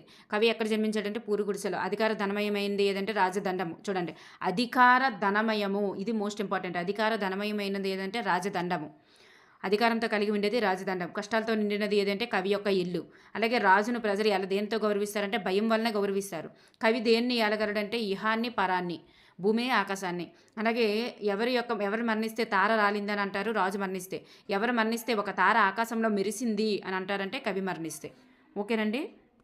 నెక్స్ట్ వన్, దెబ్బకి దెబ్బ కథ గురించి ఇప్పుడు ఆల్రెడీ మీకు చెప్పాను కదండి, అదే అనమాట. రూ. 20 అమ్ముతారు. ఈ కథలో రైతు ఒక వ్యాపారి కట్టెలు నమ్మినందుకు కట్టెల బండిని కూడా ఇచ్చేయాలంటారు. ఇదంతా అయిపోయిందండి. 4th class complete. చూడండి, 5th క్లాస్కి వచ్చేసరికి ఏ దేశం ఏగిన అనేటటువంటి పాఠం ఉంటుంది. ఇది మనకు తెలుసు, దేశభక్తికి సంబంధించింది, గేయ రూపంలో ఉంటుంది. అయితే దీనికి సంబంధించి మనకి ఎటువంటి బిట్లు అంటే పాత్రకు సంబంధించి ఎటువంటివి లేవు. ఏ దేశం ఏగినా సరే భరతమాతను గౌరవించండి అనే ఉద్దేశంతో పాఠం ఉంటుంది. నెక్స్ట్, వివేకానందుని యొక్క షికాగో ప్రసంగం. మనకి 3rd 4th వచ్చేసరికి ఈ మాస కథ ఉంటాయి. కానీ ఇక్కడ చదువుకుందాం అనేటటువంటిది ఉంటుంది. ఒక పాఠ్యాంశము వెనక ఇంకొకటి చదువుకుందాం అనేటటువంటిది కూడా ఉంటుందన్నమాట. ఇక్కడికి వచ్చేసరికి వివేకానందుడు హాజరైనటువంటి సర్వమత మహాసభ ఎక్కడ జరిగిందంటే షికాగోలో జరిగింది. టెట్కైతే అంత ఇంపార్టెంట్ అయితే కాదు, డిఎస్సి పరంగా అయితే ఇంపార్టెంట్ ఉంటుంది. చూడండి, ఇవన్నీ కూడా ఉన్నాయి. అంటే షికాగో సమావేశానికి ఎవరు వెళ్తారంటే వివేకానందుడు వెళ్తారనమాట. అక్కడ సర్వమత మహాసభ జరుగుతుంది. అక్కడ చూడండి, అక్కడ ప్రసంగంలో మొదలుపెట్టినప్పుడు ఏమైనా సంబోధిస్తాడంటే అమెరికా దేశపు సోదరమల్లారా అని సంబోధించడం జరుగుతుంది. అంటే ఇక్కడ భారతదేశం గురించి, గొప్పతనం గురించి, తెలుగు భాష గొప్పతనం గురించి ఇవన్నీ చెప్తారనమాట. అలాగే సమాజంలో ఎటువంటి వాటిని లేనట్టు సమాజాన్ని రూపొందించాలనుకున్నారంటే శాకాభిమానం, మతమౌఢ్యం, చిత్తశుద్ధికి పనికి వచ్చే ప్రార్థనలు, కార్యకలాపాలు, ధ్యానానికి ఉపయోగపడేది విగ్రహారాధన. అలాగే భగవంతుని దర్శనం లభించాలంటే ఏం చేయాలంటే మనలోనే అహంకారం అనేటటువంటిది నశించాలి. నెక్స్ట్, వివేకానందుని దేని యొక్క గొప్పతనాన్ని లోకానికి తెలియజేశాడంటే సనాతన ధర్మం యొక్క గొప్పతనాన్ని లోకానికి తెలియజేశాడు. షికాగో యొక్క ప్రసంగం ద్వారా వివేకానందుడు ఏం తెలియజేశాడంటే భారతీయ గొప్పతనాన్ని తెలియజేయడం జరిగింది. ఓకేనండి. ఏ దేశం ఎగినా ఎందుకాలు ఈడినా పొగరన నీ తల్లి భూమి భారతనే అని మన దేశ గొప్పతనాన్ని ప్రపంచ దేశాలు తెలియజేసిన వారు ఎవరంటే వివేకానంద స్వామి అనమాట. నెక్స్ట్, సాయం అనేటటువంటిది 2వ లెసను. సాయం అనేటటువంటిది జాక్ కోప్ రచించారు. ఈ సాయము పాఠంలోనే ఉన్నటువంటి అబ్బాయి పేరేంటంటే రవి. సాయం పాఠంలో అబ్బాయి పేరేంటంటే రవి. తన యొక్క ఇంటికి ఎదురుగా ఉన్నటువంటి కరెంట్ వైర్లలో విద్యుత్ వైర్లో ఒక పిచ్చుక అనేటటువంటిది చిక్కుకోవడం జరుగుతుంది. దాన్ని ఎలాగైనా తీయాలని చెప్పేసి చాలా పరితపిస్తాడు. వాళ్ళ అమ్మ అంటది, నీకు ఎందుకు ఇవన్నీ కూడా ఆలోచించడం, హ్యాపీగా ఉండంటది. కానీ పట్టించుకోడు. ఆ నైట్ అంతా నిద్రపోడు. ఎలాగైనా సరే దాన్ని రక్షించాలనుకుంటాడు. విద్యుత్ శాఖ వారితో వెళ్ళి మాట్లాడతాడనమాట. మాట్లాడి ఇగోండి రవి పిచ్చి గురించి వాళ్ళ అమ్మతోనూ, నాన్నతోనూ మరియు విద్యుత్ శాఖతోని ముగ్గురితో కూడా చర్చిస్తాడనమాట. ఎలాగైనా రక్షించాలని చెప్పేసి కోరుతారు. సరే మీరు వెళ్ళండి, నేను అడ్రస్ చెప్పానని చెప్పేసి తీసుకొని మీరు వెళ్ళండి, నువ్వు వెళ్ళు, మేము వస్తామని చెప్పేసి అంటారు. విద్యుత్ శాఖ వాళ్ళు తర్వాత రవి వాళ్ళ ఇంటికి వస్తారు. వచ్చి ఎలాగైనా దాన్ని నిచ్చెన వేసుకొని చక్కగా ఆ స్తంభానికి నిచ్చెన వేసుకొని వెళ్ళి ఆ కరెంట్ వైర్లలో చిక్కుకున్నటువంటి పిచ్చుకొని రక్షిస్తారనమాట. అప్పుడు రవి ఆనందిస్తాడు. చూడండి, సాయం అనేటటువంటి పాఠం రవికి సంబంధించిందనమాట. ఆనందిస్తాడు. ఈ విధంగా రవి ఆ పక్షిని రక్షించడం జరుగుతుంది. రవికి ఏమంటే చాలా ఇష్టం అంటే పక్షులు అంటే చాలా ఇష్టము. మీరు కొద్దిసేపు డ్యాష్ ఆఫ్ చేస్తే పిచ్చికి బ్రతుకుతుందని చెప్పేసి అంటాడనమాట. అంటే కరెంట్ ఆఫ్ చేస్తే పిచ్చికి బతుకుతుందని చెప్పేసి అంటాడు. అయితే కరెంట్ని ఆఫ్ చేయడం జరగదు కాబట్టి మేము కొద్దిసేపు కరెంట్ ఆపేసి వచ్చి దాన్ని రక్షిస్తామని చెప్పేసి అంటారు వాళ్ళు. రవి వాళ్ళ ఇల్లు ఏ వీధిలో ఉందంటే పోస్ట్ ఆఫీస్ యొక్క వీధిలో ఉంది. వచ్చినటువంటి వ్యక్తి ఏం వేసుకొని వచ్చాడంటే నిచ్చెన పట్టుకొని రాస్తాడు విద్యాశాఖ వాళ్ళు. అలాగే పిచ్చిక గాల్లోనికి ఎగిరిపోయిందనమాట. నెక్స్ట్, రవి నిద్రలేవగానే ఎక్కడ నిలబడతాడంటే కిటికీ దగ్గర. ఇదంతా కూడా అంత ఇంపార్టెంట్ కాదు. నెక్స్ట్, అనకు కనకు వెనకు. అనేటటువంటిది దీనికి రిలేటెడ్గా మనం చదువుకుందాం అనేటటువంటి పాఠము. ఇందులో చూడండి, గాంధీజీ సబర్మతి ఆశ్రమంలో ఏ పుస్తకాన్ని చదివాడంటే భగవద్గీత పారాయణము. గాంధీజీ ఎవరితో బహుమతిగా గాంధీజీకి ఎవరో ఒకటి బహుమతిగా ఇస్తారు. ఏంటిదంటే 3 కోతుల బొమ్మ అనేటటువంటిది ఎవరో బహుమతిగా ఇస్తారు. ఈ గాంధీజీ ఇంటికి వాళ్ళ యొక్క ఫ్రెండ్ అయినటువంటి మహాదేవ దేశాయ్ అనేటటువంటి వ్యక్తి రావడం జరుగుతుంది. వచ్చి ఈ 3 కోతుల బొమ్మని ఆ గాంధీజీ దీక్షణంగా చూస్తూ ఉంటాడనమాట. చూస్తూ ఉండగా మహాదేవ దేశాయ్ ఏమంటాడంటే, ఏంటి ఆ కోతుల బొమ్మ వైపు అంత దీక్షణంగా చూస్తున్నామని చెప్పి అంటారు గాంధీజీని. గాంధీజీ అంటారు, ఈ 3 కోతుల బొమ్మ కూడా నాకు ఏదో తెలియజేస్తున్నాయని చెప్పి అంటాడు. మొదటి కోతి బొమ్మ ఏం తెలియజేస్తుంది అని అంటే, చూడండి, 2 చేతులతో నోరు మూసుకొని చెడు మాట్లాడొద్దని చెప్తుంది. చెడు మాట్లాడొద్దు, మొదటిది మాట్లాడకూడదు. రెండవది వచ్చేసరికి చూడకూడదు అని చెప్తుందంట. కళ్ళు మూసుకొని 2 చేతులతో కళ్ళు మూసుకొని చెడు చూడకు అని చెప్తుంది. మూడవది వచ్చేసరికి వినకు అంటుంది. ఫస్ట్ది మాట్లాడొద్దు అంటుంది, రెండవది చూడొద్దు అంటుంది, మూడవది వినొద్దు అంటుంది. ఓకేనండి. బాపూజీ మీరు మట్టిలో మాణిక్యాలను తీస్తారు, బాపూజీ మీరు మట్టిలో మాణిక్యాలను తీస్తారని ఎవరన్నారు బాపూజీని, గాంధీజీని ఎవరన్నారని అంటే మహాదేవ్ దేశాయ్ గారు గాంధీజీని ఇలా పొగడ్డం జరిగింది. అయితే అనకు కనకు వినకు అనేటటువంటిది దాన్ని ఎవరు రచించారంటే జంధ్యాల పాపి శాస్త్రి. నెక్స్ట్ చూస్తే మనకి 3వ పాఠ్యాంశం కొండవాగు. కొండవాగు రచించింది జమదగ్ని శర్మ. కొండవాగు అనేది ప్రకృతి వర్ణకు సంబంధించింది. నెక్స్ట్ ఇక్కడ ఈ పాఠ్యాంశంలో చూడండి ఈ పాఠ్యాంశంలో ఇది లేఖ అనమాట.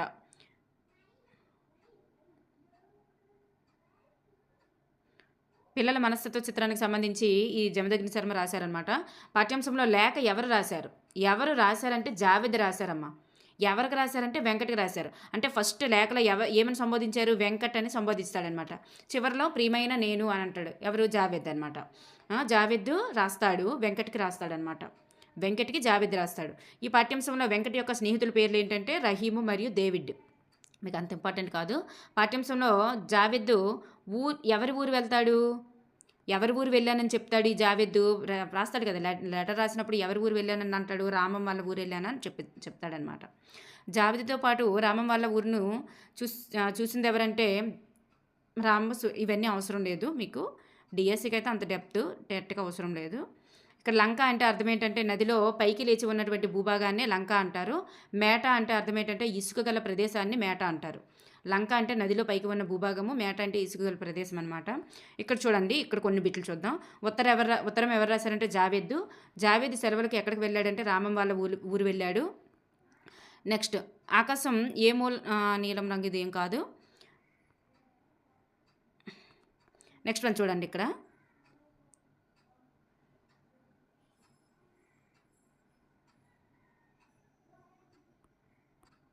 అయితే రామం వాళ్ళు ఊరు వెళ్ళారు కదండి. ఈ జావేద్ చూసినటువంటి ప్రకృతి దృశ్యాలు ఎలా ఉన్నాయని చెప్తాడంటే, వాగు అంటే నది అనేటటువంటిది కామధేనువులా ఉందని అంటాడు. అక్కడ ఉన్నటువంటి పెద్ద కొండ అనేది సింహాసనంలా ఉందంటాడు. దారి వెళ్ళే దారులు గీతల్లా ఉన్నాయంటాడు. ఇల్లు అనేటటువంటివి కొండపల్లి బొమ్మల్లా ఉన్నాయంటాడు. మేఘాలు అనేటటువంటివి ఏనుగుల బారులు వల్లే ఉన్నాయంటారు. మ్యాథ్స్ ఫాలోయింగ్ ఇచ్చే అవకాశం ఉంది కాబట్టి ఇవి ఒకసారి చూసుకోండి.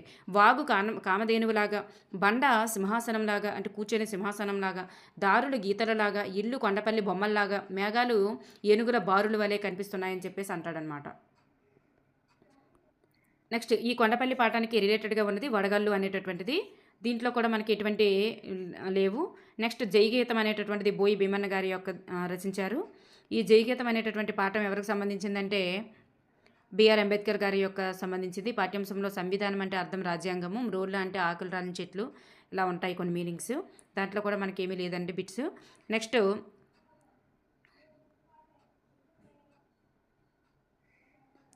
దీనికి రిలేటెడ్గా ఉన్నటువంటిది చిక్కు ప్రశ్న, వివేకవంతమైనటువంటి జవాబు అనేటటువంటిది ఉంది.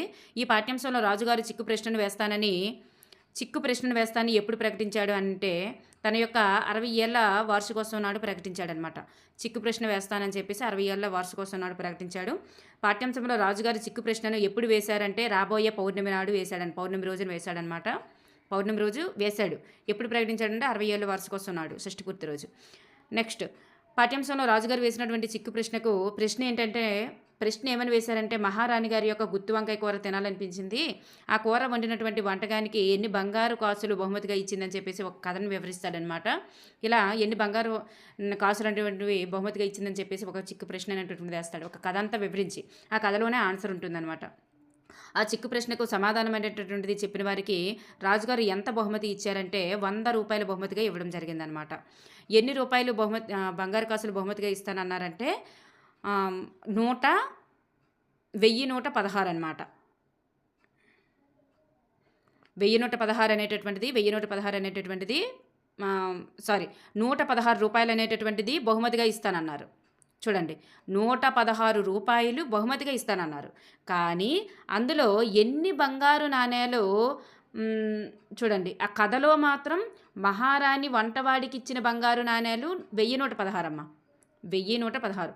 ఆ కథలో మహారాణి వంకాయ కూర, గుత్తి వంకాయ కూర వండినందుకు గాను ఆ వంటవాడికి ఎన్ని నాణేలు ఇస్తుందంటే మహారాణి వంటవాడికి ఇచ్చింది 1116 నాణేలు. కానీ ఈ చిక్కు ప్రశ్న సమాధానం చెప్పినందుకు చెప్పిన వారికి ఎంత ఇస్తానని ఎన్ని బంగారు నాణేలు ఇస్తానని అంటాడు? ఎన్ని బంగారు నాణేలు ఇస్తానంటాడు? ఎన్ని బంగారు నాణేలు ఇస్తానంటాడంటే 100 బంగారు నాణేలు అనేటటువంటివి ఇస్తాడనమాట. సమాధానం చెప్పిన వారికి బహుమతి ఎంత ఇచ్చారంటే 100 బంగారు నాణేలు అనేటటువంటిది ఇవ్వడం జరిగింది.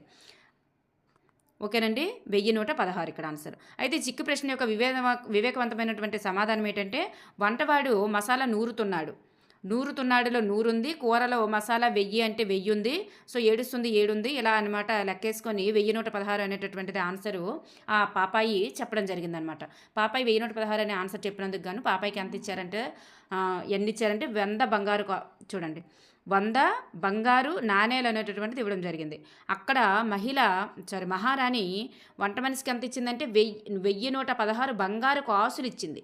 అక్కడ బంగారు కాసులు ఇచ్చింది, ఇక్కడ రాజుగారు అనమాట సమాధానం చెప్పిన వారికి బంగారు నాణేలు 100 ఇవ్వడం జరిగింది. ఈ రకంగా జరిగిందనమాట. ఇది జానపద కథ నుండి తీసుకోవడం జరిగింది. అక్కడ చిక్కు ప్రశ్నలో పాపాయి పేరేంటంటే వెన్నెల. ఇక్కడ పాపాయి పేరు వెన్నెల. వెన్నెలకు రాజుగారు బహుమానంగా ఎన్ని ఇచ్చారంటే 100 బంగారు నాణేలు అనేటటువంటివి ఇవ్వడం జరిగింది. ఓకేనండి, నెక్స్ట్ వన్ చూడండి. మనకి జయగీతం అనేటటువంటి పాఠం సంబంధించి ఇక్కడ దళిత జన స్వరమైనది ఎవరు అంటే దళితుల కోసం ఎక్కువగా పోటీపడింది ఎవరంటే అంబేద్కర్ దేన్ని అధిగమించారంటే వేదంగాలను అధిగమించడం జరిగింది. అంబేద్కర్ దేన్ని రూపుమాపడానికి కృషి చేశారు అంటే అస్పృశ్యతను రూపుమాపడానికి కృషి చేశారు.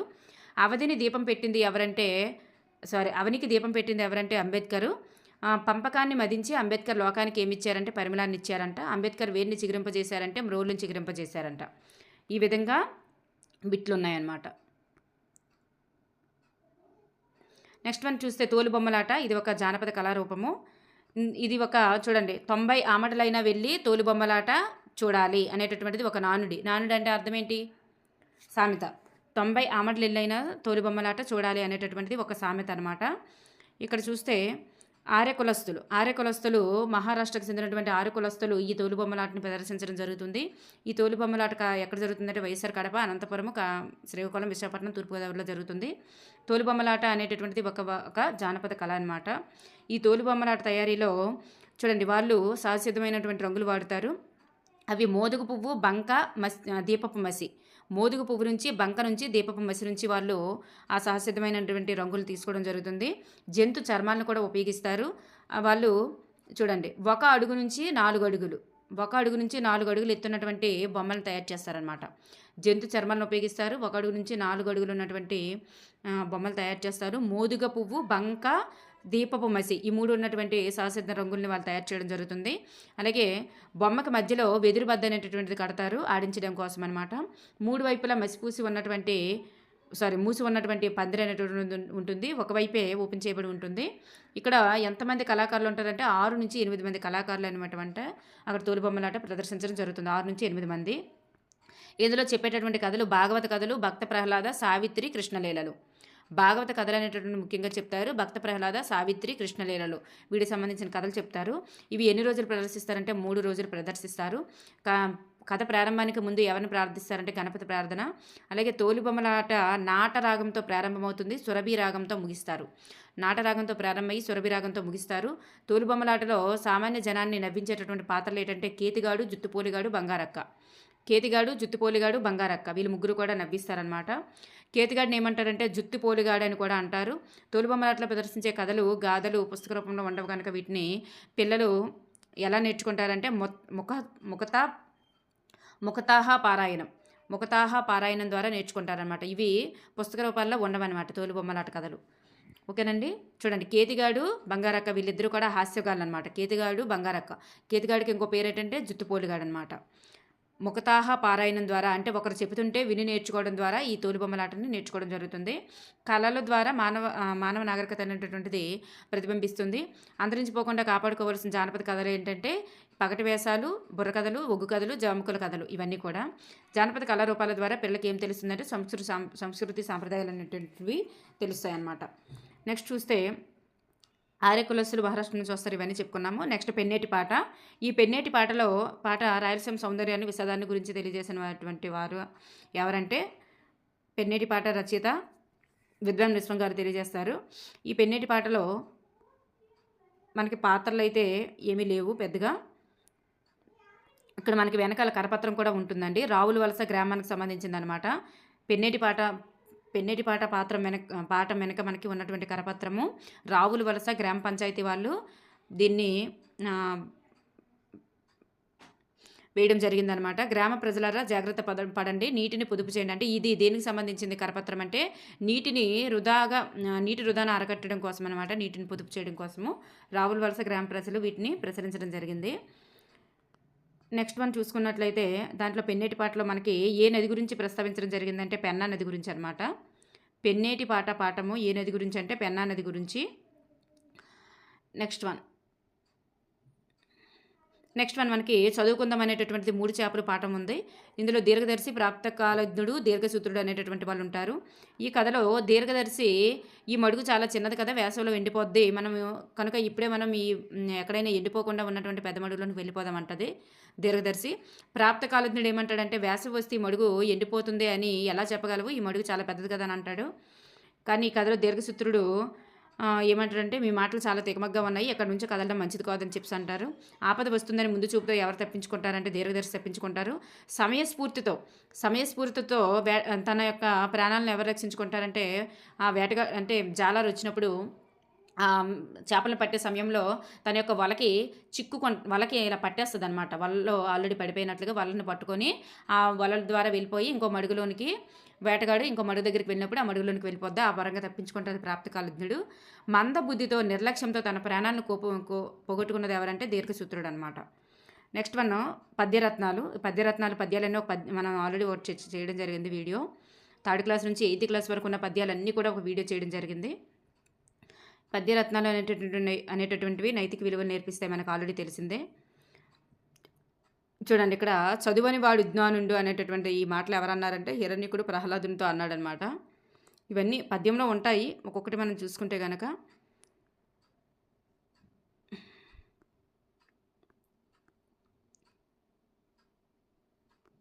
చూడండి, ఇక్కడ ఒకసారి చూద్దాము. నిజము మీద ఏం నిలబడి ఉంటుందంటే భూమి నిలబడి ఉంటుందండి. నెక్స్ట్ నీతియే దేనికి మూలం అంటే నీతియే విద్యకు మూలము. నెక్స్ట్ నింగి వ్రేలుచు వసంగు మేగుడు అంటే అమృతము. నెక్స్ట్ ఉద్దదులు గారు బుధులు సమృద్ధుల చేత అంటే బుధులు అంటే పండితులు కొంచెం కూడా భయపడరు ఎందుకంటే వాళ్ళు ఎక్కువ జ్ఞానాన్ని కలిగి ఉండడం చేత ఉద్దతులు గారు గర్వపడరు. ఓకేనండి. నెక్స్ట్ కలమల శాసనం కూడా ఇందులో చదువుకుందామని చెప్పేసి కలమల శాసనం గురించి ఇచ్చారు. ఇందులో 3 రకాల శాసనాలు ఉంటాయి: దాన శాసనాలు, ప్రశస్తి శాసనాలు, ధర్మలిపి శాసనాలు అని చెప్పేసి. దాన శాసనాలు, ప్రశస్తి, ధర్మలిపి. దాన శాసనాలు అనేటటువంటివి రాజులు చేసినటువంటి దానాలను తెలియజేస్తాయి. రాజులు, రాజాధికారులు, సామంతులు వాళ్ళు ఆలయాలకి, బ్రాహ్మణులకి ఎటువంటి దానాలు అయితే చేస్తారో వాళ్ళ దానాల గురించి ఉంటుందన్నమాట. రాజుల యొక్క విజయాలను తెలియజేసేవి ప్రశస్తి శాసనాలు. నెక్స్ట్ ధర్మలిపి శాసనాలు అంటే మతపరమైనటువంటి నియమాల గురించి తెలియజేసేవి అనమాట. నెక్స్ట్ ఆంధ్రదేశంలో లభించేటటువంటి శాసనాలు ఏ రూపంలో ఉండేవంటే శిలా మరియు రాగి పలకల రూపంలో ఉండేవి. నెక్స్ట్ మొదటి శాసనాలు ఏ రూపంలో ఉన్నాయంటే ప్రాకృత రూపంలో ఉన్నాయి. మొట్టమొదటి శాసనాలు. ప్రాకృత శాసనాల్లో ఊళ్ళ పేర్లు, వస్తువుల పేర్లు ఏ భాషలో ఉన్నాయంటే తెలుగు భాషలో ఉన్నాయి. తొలి తెలుగు శాసనం ఏదంటే కలమల శాసనం అనమాట. కలమల శాసనాన్ని ఎవరు వేయించారంటే ఎరికల ముత్తరాజు ధనుంజయుడు. ఈ శాసనం ఏ రకానికి చెందిందంటే దాన శాసనం అనమాట.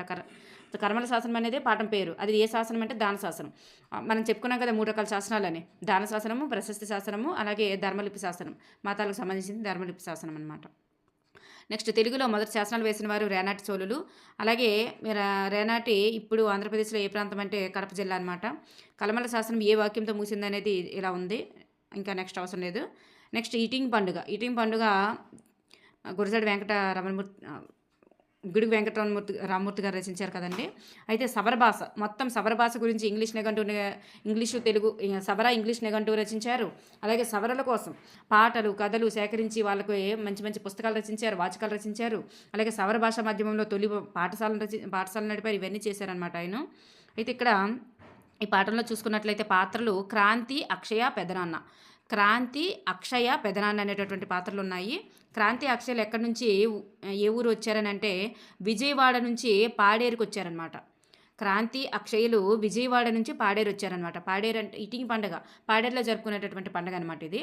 అందుకే అనమాట ఇటింగ్ పండుగను క్రాంతి, అక్షయలు ఏ ఊరిలో చూశారంటే పాడేరులో చూశారు. పాడేరు అంటే విశాఖ. నెక్స్ట్ ఈ పాఠ్యాంశంలో తెలిపినటువంటి వాయిద్యాలు ఏంటంటే డప్పు, తుడుము మరియు కొమ్ముబూర.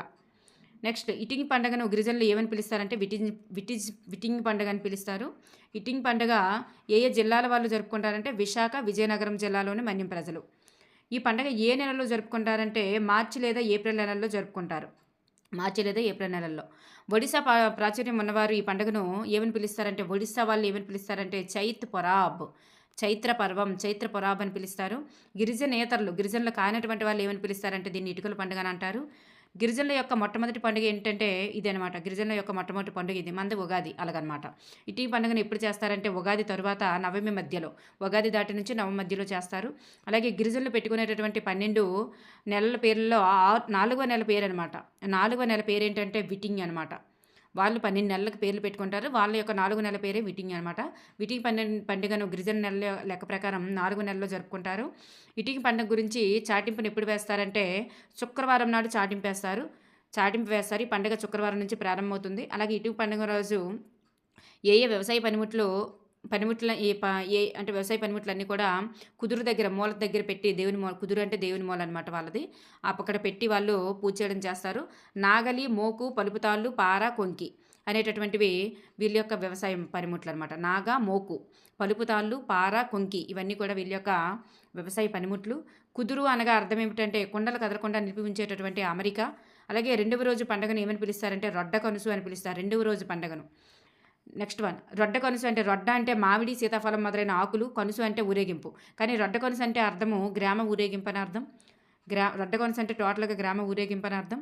అయితే రొడ్డ కనుసు ఎలా జరుపుకుంటారంటే ఇందులో ముఖ్యంగా ఉండేటటువంటి చూస్తే తలకి పక్షి ఏక పెట్టుకుంటారు. ముఖం పైన నలుపు తెలుపు రంగులు పూసుకుంటారనమాట. ఈ విధంగా చేస్తారు. నెక్స్ట్ వీళ్ళు పనసకాయను జంతు ఆకారంగా చేస్తారు. దానిపైన బాణాలు అనేటటువంటివి ఇలా కొడుతూ ఉంటారనమాట. ఇలా ఆడుతూ పాడుతూ శంకు దేవుణ్ణి పూజిస్తారు. ఇలా వీళ్ళు ప్రతి ఇంటి నుంచి ఈ బియ్యము మరియు విత్తనాలను సేకరించి ఆ గుడి దగ్గర తీసుకుని వెళ్ళి అక్కడ వంట చేసుకొని వాళ్ళు తింటారనమాట. మిగిలినవి వారం తర్వాత అనమాట కొన్ని వండుతారనమాట. మిగిలిన వారం తర్వాత ఇంటింటికి పంచుకుంటారు. వరి విత్తనాల్లో కూడా కలుపుకుంటారంట. గ్రామస్తులంతా వేటకు ఎప్పుడు వెళ్తారంటే 3 నుంచి 6 రోజుల్లో. ఆ తర్వాత ఆ పండుగ జరిగిన 3 నుంచి 6 రోజుల్లో ఏదో ఒక రోజు వేటకు వెళ్తారు. 7వ రోజున ఏం చేస్తారంటే చివరి రోజు అయినటువంటి 7వ రోజుని మారు ఇటిజ్ అంటే నూరు ఇటిజ్ అనేటటువంటి పండుగను జరుపుకుంటారు. దారికి అడ్డంగా వెదురు బొంగులు కట్టి ఉయ్యాలు ఊగుతారు. పండుగను ఎందుకు జరుపుకుంటారంటే సంస్కృతి సాంప్రదాయాలను కాపాడుకోవడం కోసం అనమాట. తుడుము అంటే గిరిజనుల యొక్క వాయిద్య పరికరం. కొమ్మ బోర అనేది కొమ్ముతో తయారు చేసేటటువంటి బోర. గిరిజన నృత్యాల పేర్లు ఏంటంటే దింస మరియు కోయ అనేటటువంటివి. అటక అంటే చిన్న మిద్దె అని అర్థం. నెక్స్ట్ తేనె కన్నా మధురమురా అనేటటువంటిది ఇటుకి పాడుకుందాం అనేటటువంటిది ఇచ్చారు. దీనిలో పాడుకుందాం అనేటటువంటిది కూడా ఇచ్చారు. ఆరుద్ర రచించారు. నెక్స్ట్ చదువుకుందాం అనేటటువంటిది క్రిస్మస్ పండుగ గురించి ఇచ్చారు. డిసెంబర్ 24 చూడండి. డిసెంబర్ 24 క్రిస్మస్ ఈవ్ గాను, డిసెంబర్ 25 క్రిస్మస్ గాను మనం జరుపుకుంటాం. క్రిస్మస్ మనం కాదు, అది క్రిస్టియన్స్, అదే ఎవరైనా కానీ మనం అనేది. క్రిస్మస్ జీసస్ యొక్క పుట్టుకను గురించి తెలిపేది ఏంటంటే బైబిలు. అలాగే జీసస్ యొక్క తల్లి పేరు మేరీ మాత.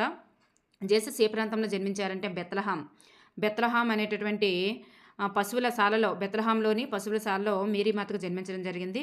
జీసస్ ఎక్కడ పుట్టారంటే ఎక్కడ పుట్టారు ఎక్కడ ఉన్నాడని చెప్పేసి విషయాన్ని పశువుల కాపర్లకు ఎవరు చెప్పారంటే దేవదూత చెప్పడం జరిగింది.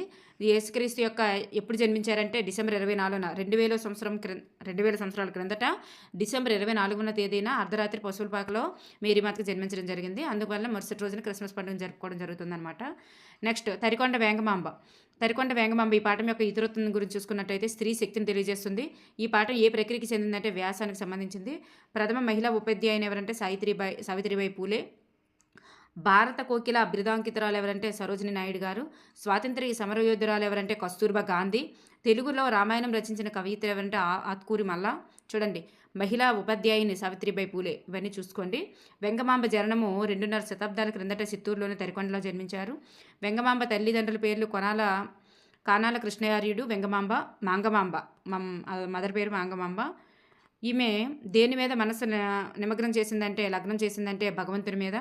హిరణ్యకశిపుడు పెట్టేటటువంటి హింసను భరించింది ఎవరంటే ప్రహ్లాదుడు. వెంగమాంబ దేనిలో ప్రసిద్ధురాలంటే యక్షగానంలో. వెంగమాంబ ఎవరితో పోల్చడం జరిగింది? వెంగమాంబను ఎవరితో పోల్చడం జరిగిందంటే అన్నమయ్యతో పోల్చడం జరిగింది. ఏ జయంతి ఉత్సవాలను వెంగమాంబ చేసిందంటే నృసింహ జయంతి. అలాగే వెంగమాంబ దగ్గర 8 మంది రాతకాలు ఉండేవాళ్ళు. వాటిని అష్టఘంటాలు అనేవారు.